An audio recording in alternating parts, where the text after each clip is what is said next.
Hey everybody, MOBO-Media, Eric Brown. Hey, I want to talk about living abroad, living in another country. Coming from Fort Worth, humble beginnings. I never thought I'd find myself living in another country, but that's part of military life.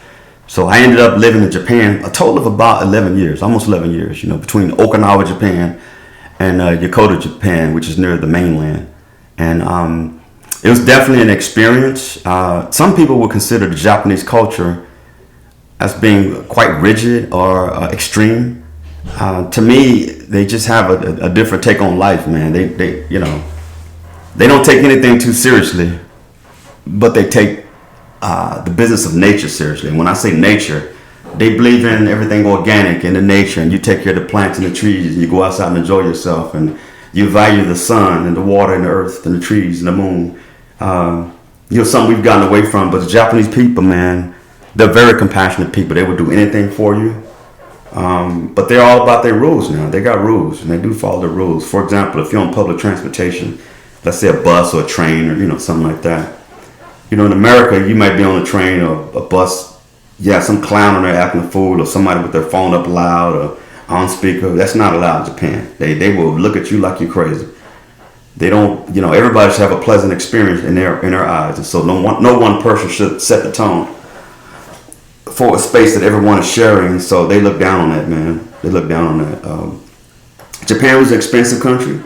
It's a very expensive country. In fact, it was so expensive that the military has to pay you extra money to live there. COLA, cost of living expenses. It's just too expensive to even pay rent, utilities, anything like that. So they do give you a nice chunk of change, a nice little extra padding of money, to make do. And interesting enough, a lot of people try to get stationed in Japan because you can actually make some money. If you're not a big spender over there, you can make some money off that extra money they're paying you. But one thing about Japan I also want to talk about is, we talk about how expensive things were. I'll never forget one time I went to a place in Japan where they have, I can't remember the name of it, but they have fruit over there that are just perfect. I don't know if they call them perfect fruit or whatever. There's a name for it. But these fruit have no blemishes on them whatsoever. They're farmed and they're raised just to be perfect fruit with no blemishes. I mean, they look at the lines, the stems, everything. Well, I've seen a mango over there for $500. And I know people will say, that's crazy. There's no way. One mango, $500. I've seen one apple, $200. But keep in mind, these are not regular apples or regular mangoes. These are what's called, perfect apples or perfect mangoes. It's just weirdest thing. Japan has a lot of just really questionable things to me. It's interesting.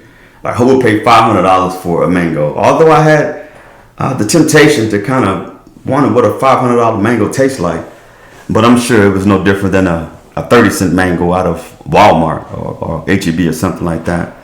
Japan was a great place to live.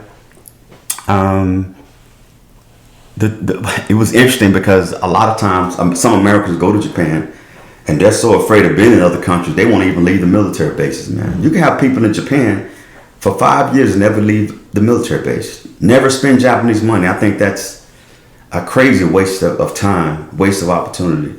I know when we went, me and my wife went to Japan, man, we made sure we went all over Japan. There was not one place untouched. We went all over Kyoto, hopped on the train and just, go all over and explore the city and explore the people. Nothing but good compassion everywhere, good food everywhere. They have some great museums over there with some very, very old relics and things like that. But Japan is quite a different Japan than it was back during World War II. Obviously, they were labeled as aggressors during World War II. You got Pearl Harbor, you got some of the other horrible things they were doing, even down in the Philippines. And,